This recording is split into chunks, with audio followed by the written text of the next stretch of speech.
دوستان ایمان فروشوں کی پارٹ نواسی۔ رات کا پہلا پہر گزر چکا تھا۔ حارث کے گاؤں پر نیند کا غلبہ تھا۔ اس کے گھر سے 3 گھوڑے نکلے، ایک پر سیف الدین سوار ہوا، دوسرے پر حارث اور تیسرے پر داؤد۔ ان دونوں کے ہاتھوں میں برچیاں تھیں جو انہوں نے فوجی انداز سے عمودی پکڑ رکھی تھی۔ انہیں الوداع کہنے کے لیے حارث کا باپ، بہن اور بیوی دروازے کے باہر کھڑی تھیں۔ حارث کے ہاتھ میں مشال تھی۔ سیف الدین فوجی پر نظریں جمائے ہوئے تھا اور فوجی داؤد کو ٹکٹکی باندھے دیکھ رہی تھی۔ اس نے سیف الدین کو اور اپنے بھائی کو بھی نظر انداز کر دیا تھا۔ خدا حافظ کی آوازیں سنائی دیں اور تینوں سوار چل پڑے۔ گھوڑے تاریکی میں روپوش ہو گئے۔ فوجی ان کے ٹاپیں سنتی رہی۔ جو جو ٹاپ دھیمے ہوتے گئے، فوجی کے کانوں میں داؤد کی آواز بلند ہوتی گئی۔ راہ حق کے مسافروں کی شادیاں آسمانوں میں ہوا کرتی ہیں، ان کی باراتیں کہکشاں کے راستے جایا کرتی ہیں۔ وہ جب اندر جا کر سونے کے لیے لیٹی تو بھی اس کے گرد داؤد کے یہ الفاظ گونج رہے تھے۔ اچانک یہ سوال اس کے ذہن میں آیا، کیا میں داؤد کے ساتھ شادی کرنا چاہتی ہوں؟ وہ شرمسار ہو گئی۔ پھر اسے اپنے آپ پر غصہ آنے لگا۔ اسے داؤد کے الفاظ یاد آئے، راستے میں خون کی ندی بھی ہے جس پر کوئی پل نہیں۔ اس کے ذہن میں خون موجیں مارنے لگا۔ شادی ایک بیکار سا خیال بن کر ذہن سے نکل گیا۔ سیف الدین اور اس کے محافظوں نے رات سفر میں گزار دی۔ صبح طلوع ہوئی تو سیف الدین آگے آگے جا رہا تھا۔ داؤد اور حارث اتنا پیچھے تھے کہ ان کی باتیں سیف الدین کے کانوں تک نہیں پہنچ سکتی تھیں۔ گھوڑوں کے قدموں کی بھی آوازیں تھیں۔ معلوم نہیں تم مجھے کیوں روک رہے ہو؟ حارث نے جھنجھلا کر کہا۔ داؤد سے کہا، یہاں ہم اسے قتل کر کے لاشیں کہیں دبا دیں تو کسی کو ہم پر قتل کا شک نہیں ہو سکتا۔ اسے زندہ رکھ کر ہم اس کی پوری فوج کو قتل کرا سکیں گے۔ داؤد نے کہا، یہ مر گیا تو اس کی فوج کی کمان کوئی اور لے لے گا۔ مجھے راز معلوم کرنا ہے، تم اپنے آپ کو قابو میں رکھو۔ دوپہر سے کچھ پہلے انہیں حلب کے مینار نظر آنے لگے۔ اس سے الگ ہٹ کر المبارک کا سبزہ زار تھا جہاں قدرتی چشمے تھے۔ اس جگہ کے قریب پہنچے تو سیف الدین کا وہ کماندار جو الملک الصالح کے لیے اس کی ملاقات کا پیغام لایا تھا دوڑتا آیا۔ اس نے بتایا کہ الملک الصالح انتظار کر رہا ہے۔ المبارک کے سبزہ زار میں داخل ہوا تو الملک الصالح کے 2 سالار استقبال میں کھڑے تھے۔ اس نے اس خواہش کا اظہار کیا کہ اس کے لیے چشمے کے کنارے خیمہ نصب کیا جائے۔ اسی جگہ قیام کرنا چاہتا تھا۔ تاریخ میں اس سوال کا جواب نہیں ملتا کہ اس نے شہر میں الملک الصالح کے محل میں جانا کیوں پسند نہیں کیا تھا۔ اس نے داؤد اور حارث کو اپنے ساتھ رکھا۔ اس کے لیے نہایت خوشنما اور کشادہ خیمہ نصب کر دیا گیا۔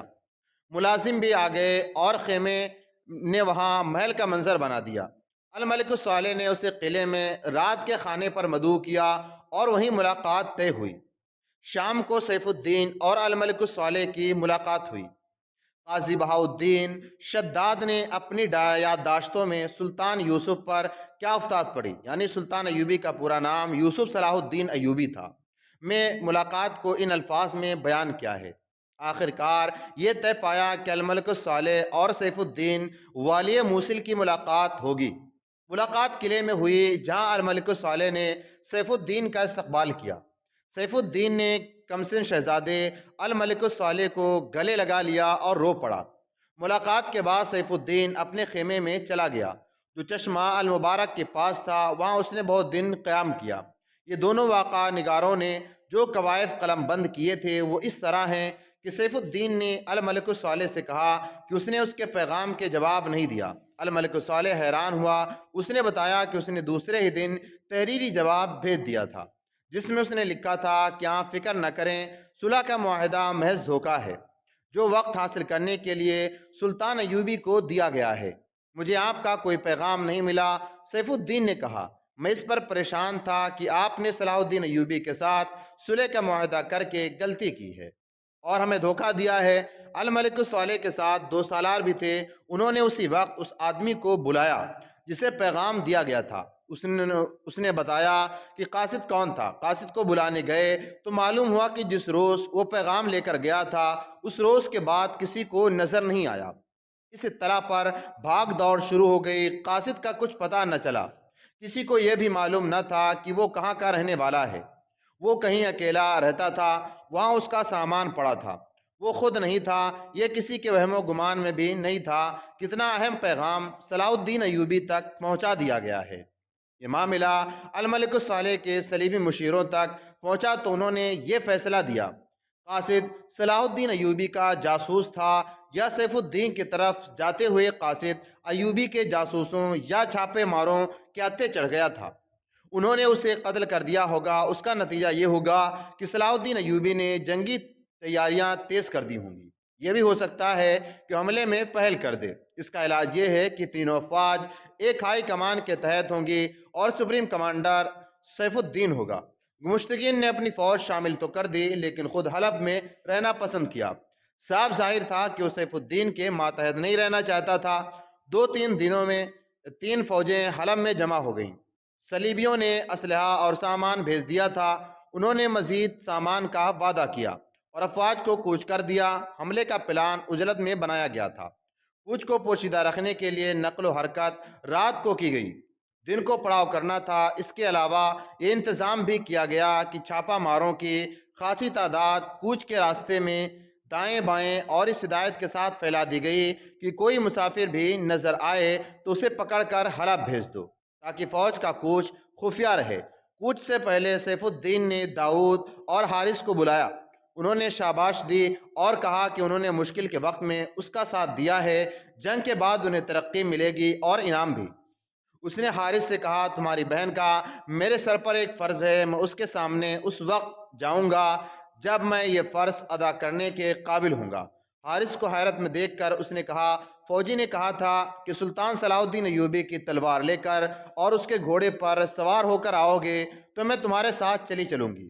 حارث: میں اگر فاتح واپس آیا تو تمہاری بہن موصل کی ملکہ ہوگی انشاءاللہ۔ حارث نے کہا: ہم آپ کو فاتح لائیں گے۔ کیا تینوں فوجیں اکٹھی جا رہی ہیں؟ ہاں، سیف الدین نے جواب دیا، اور میں تینوں کا سالار اعلیٰ ہوں گا۔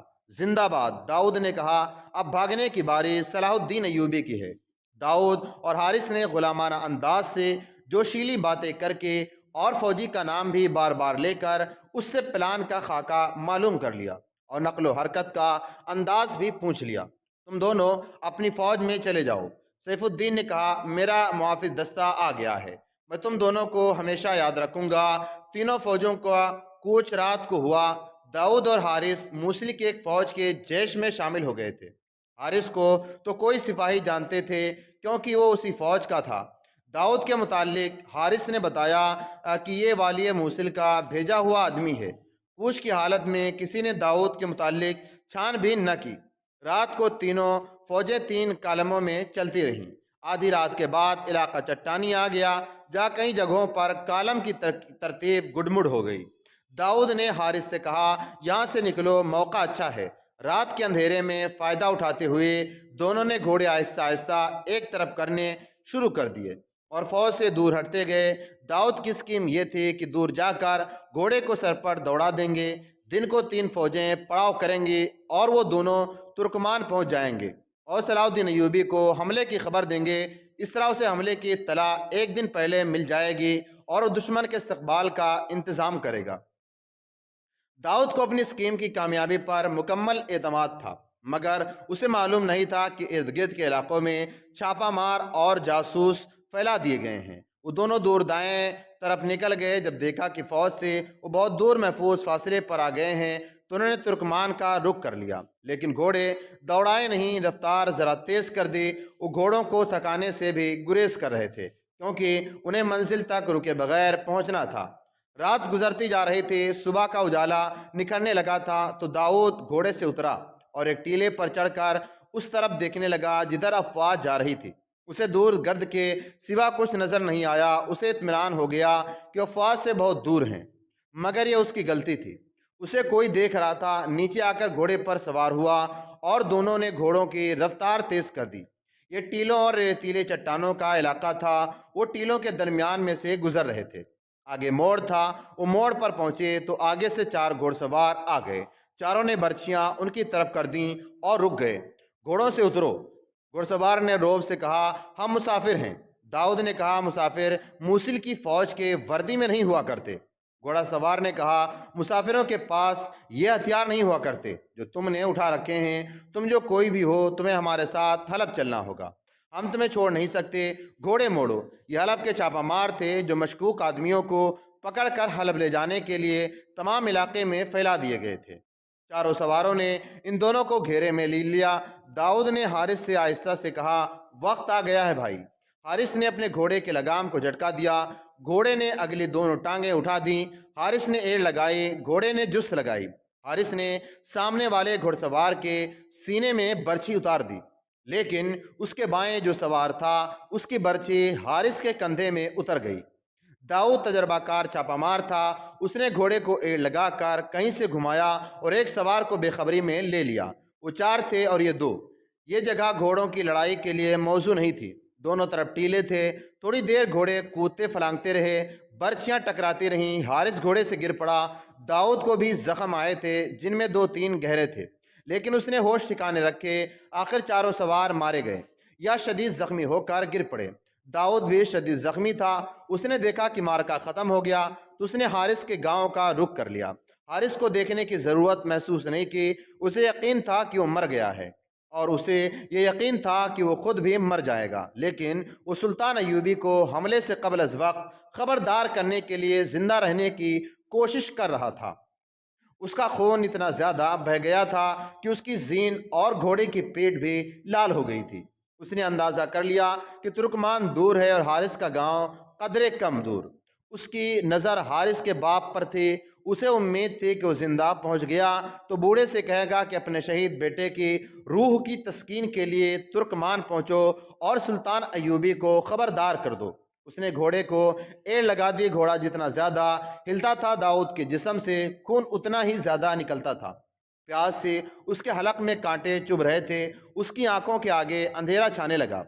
یہ سر کو جھٹک جھٹک کر راستہ دیکھنے کی کوشش کرتا تھا۔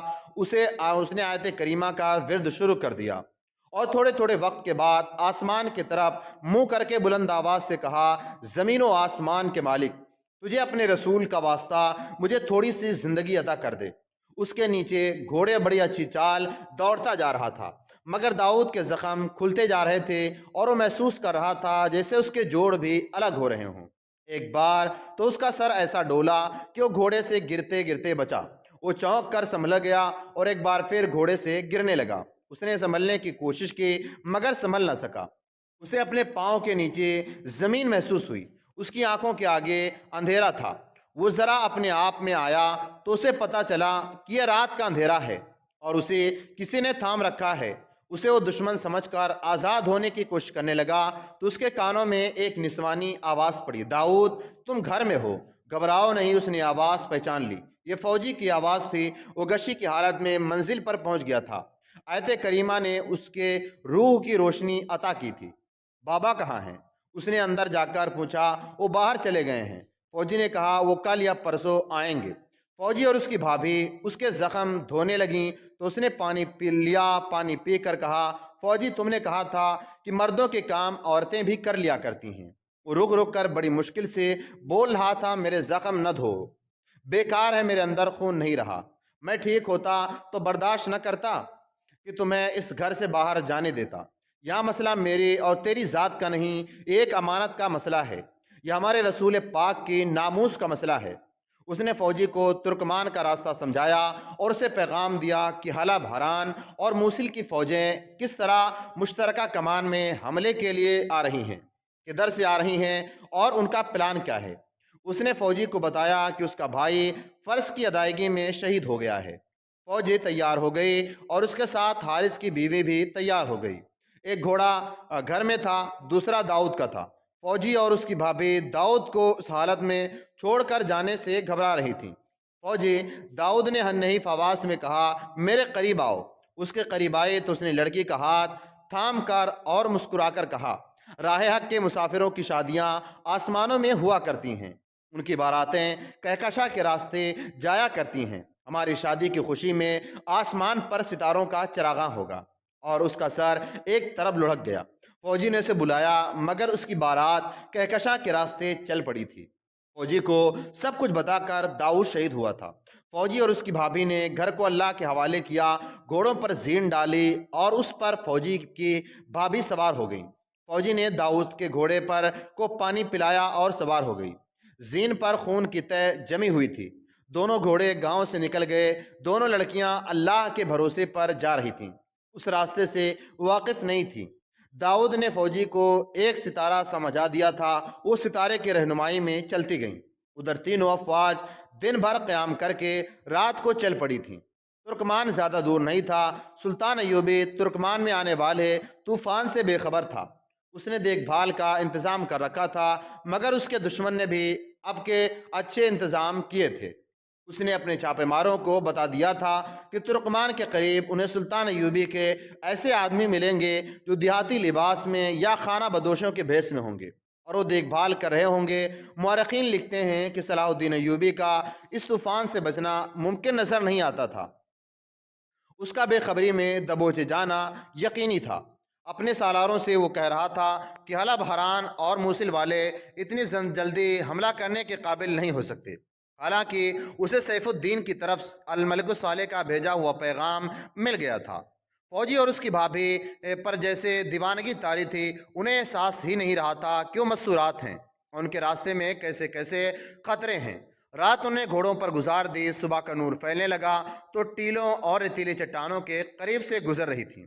فوجی نے ایک چٹان کے سہارے ایک آدمی کو بیٹھا دیکھا۔ اس کے کپڑے خون سے لال ہو گئے تھے، اس کا سر لڑک گیا تھا۔ فوجی نے اپنی بھابھی سے کہا کہ کوئی زخمی معلوم ہوتا ہے، لیکن رکیں گی نہیں، معلوم نہیں کون ہے۔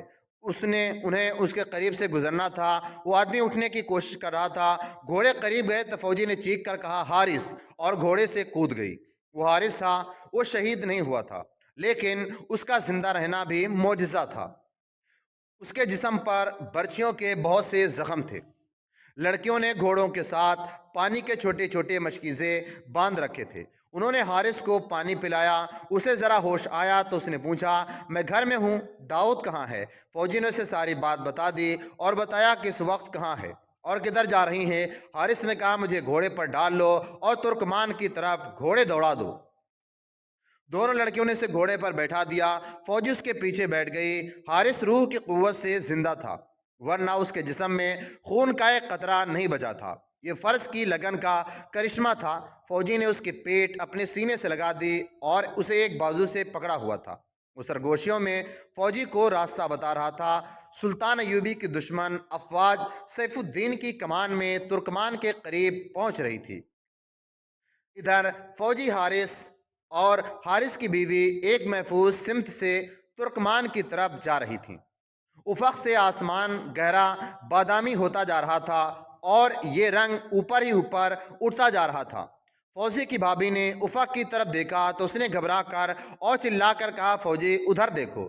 حارث نے سرگوشی کی، کیا ہے فوجی؟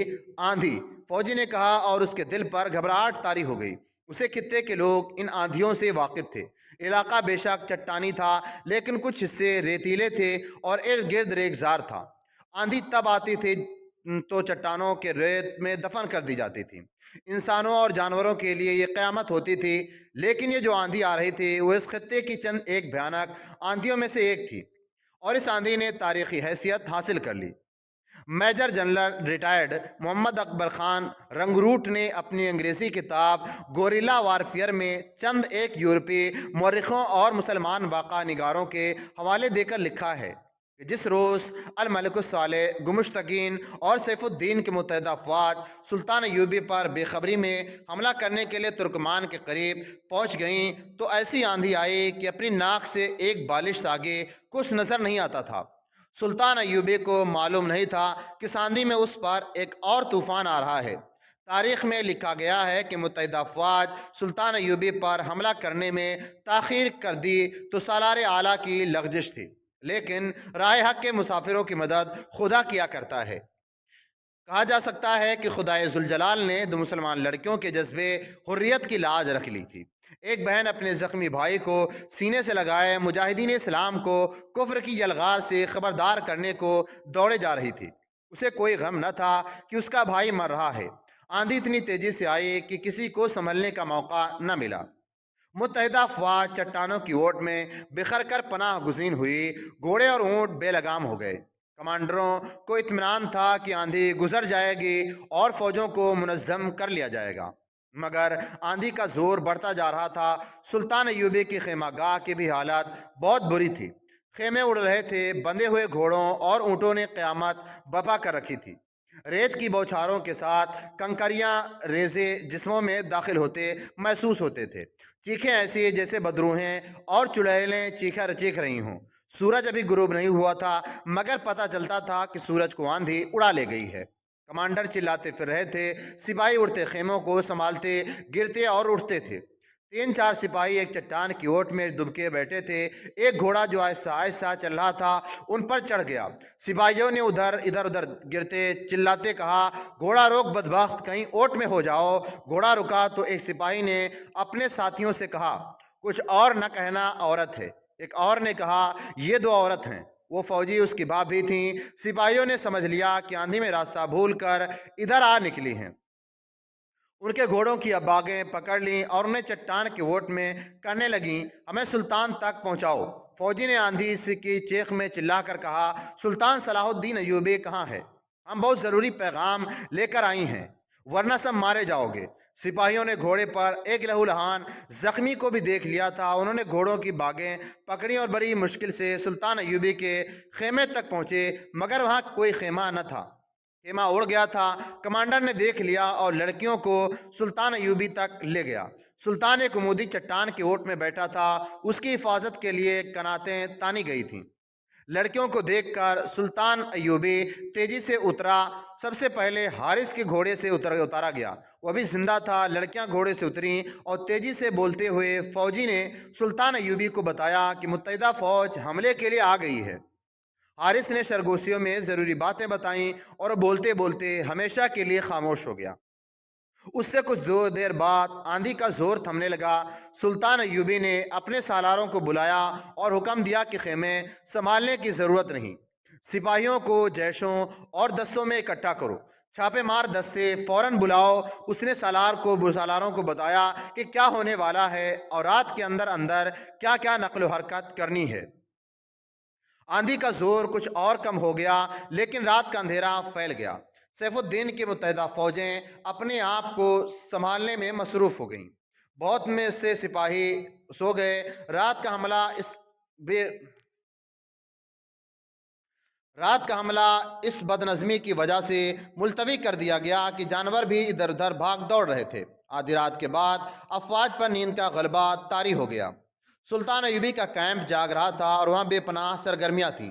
سیف الدین کو معلوم ہی نہیں ہو سکا کہ اس کے دائیں بائیں سے 2-3 میل دور اس فوج کا حصہ گزرتا جا رہا ہے جسے وہ بے خبری میں تباہ کرنے آیا تھا۔ صبح طلوع ہوئی، متحدہ افواج بری طرح بکھرے ہوئے تھے، رسد اڑ گئی تھی۔ باز گھوڑوں نے منہ زور ہو کر سپاہیوں کو کچل ڈالا تھا۔ افواج کو اجرت میں منظم کیا گیا۔ آدھے سے زیادہ دن اسی میں گزر گیا۔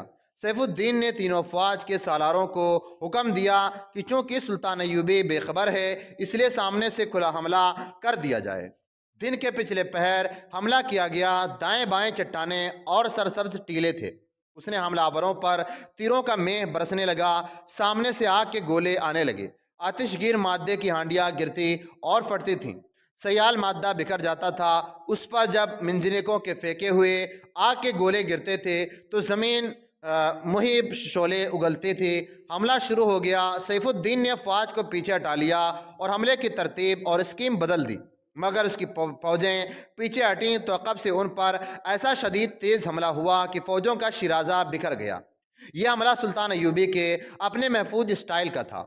حملہ آوروں کی تعداد تھوڑی تھی۔ گھوڑے سر پر دوڑتے آئے، سواروں کی برچھیوں اور تلواریں چلیں اور غائب ہو گئے۔ ایسے ہی حملے پہلوؤں پر ہوئے۔ سیف الدین کی مرکزی کمان ختم ہو گئی۔ رات آئی، حملے رات کو بھی جاری رہے۔ سیف الدین اور پیچھے ہٹا تو اس پر تیروں کی بوچھاریں آنے لگی۔ سلطان ایوبی کے چھاپا مار رات بھر سرگرم رہے۔ صبح بھی دھندلی تھی جب سلطان ایوبی نے ایک چٹان پر چڑھ کر میدان جنگ کی کیفیت دیکھی۔ اس کے سامنے جب جنگ کا آخری مرحلہ تھا، اس نے قاصد کو اپنے ریزرو دستے کے کمانڈروں کی طرف دوڑا دیا۔ تھوڑی دیر میں سر پر دوڑتے گھوڑوں نے زمین ہلا ڈالی۔ پیادہ دستے دائیں اور بائیں سے نکلے۔ اللہ اکبر کے نعروں سے آسمان پھٹنے لگا۔ سیف الدین کی آواز اس قابل نہیں رہی تھی کہ اس حملے کی تاب لا سکے۔ گھیرا بھی تھا اور گھیرا مکمل تھا۔ سامنے سے شدید حملہ آ گیا۔ سیف الدین کی آواز کا جذبہ تو ختم ہی ہو چکا تھا۔ خود سیف الدین دل چھوڑ بیٹھا تھا۔ وہ دیکھ رہا تھا کہ کمان اس کے ہاتھ سے نکل گئی ہے اور افواج لڑنے کے قابل نہیں رہی۔ سوار زخمیوں سپاہیوں کو رونتے رہے اور آخر انہوں نے فوراً فردن فردن ہتھیار ڈالنے شروع کر دیے۔ سلطان ایوبی کی فوج اس سیف الدین کے قم میں تھی، آگے آ رہی تھی، دائیں بائیں سے چھاپا مار حملے پہ حملہ بول رہے تھے۔ سیف الدین کے افواج شکنجے میں پس گئی۔ سیف الدین کے مرکز تک پہنچے تو وہاں شراب کے سراہیوں کے سوا کچھ بھی نہیں تھا۔ وہاں سے جو قیدی پکڑے گئے انہوں نے بتایا کہ ان کا سالار اعلیٰ آخری بار ایک چٹان کے ووٹ میں دیکھا گیا تھا، پھر نظر نہیں آیا۔ اسے سلطان ایوبی کے حکم سے بہت تلاش کیا گیا مگر وہ کہیں بھی نظر نہیں آیا۔ وہ نکل گیا تھا، اپنی افواج کو سلطان ایوبی کے رحم و کرم پر چھوڑ کر وہ بھاگ گیا تھا۔ رات خیمے میں جو ترکمان کے سبزہ زار میں خاص طور پر نصب کیا گیا تھا، فوجی اپنے بھائی کی لاش کے پاس بیٹھی کہہ رہی تھی، میں نے خون کی ندی پار کر لی ہے جس پر کوئی پل نہیں۔ حارث میں نے تمہارا فرض ادا کر دیا ہے۔ سلطان ایوبی اس خیمے میں داخل ہوا تو فوجی نے پوچھا، سلطان کیا خبر ہے؟ میرے بھائی کا خون رائے گاں تو نہیں گیا؟ اللہ نے دشمن کو شکست دی ہے، تم فاتح ہو میری عزیز بچی۔ تم اور سلطان ایوبی رونے لگا، اس کی آواز میں رقت میں دب گئی، اس کے آنسو بہہ نکلے۔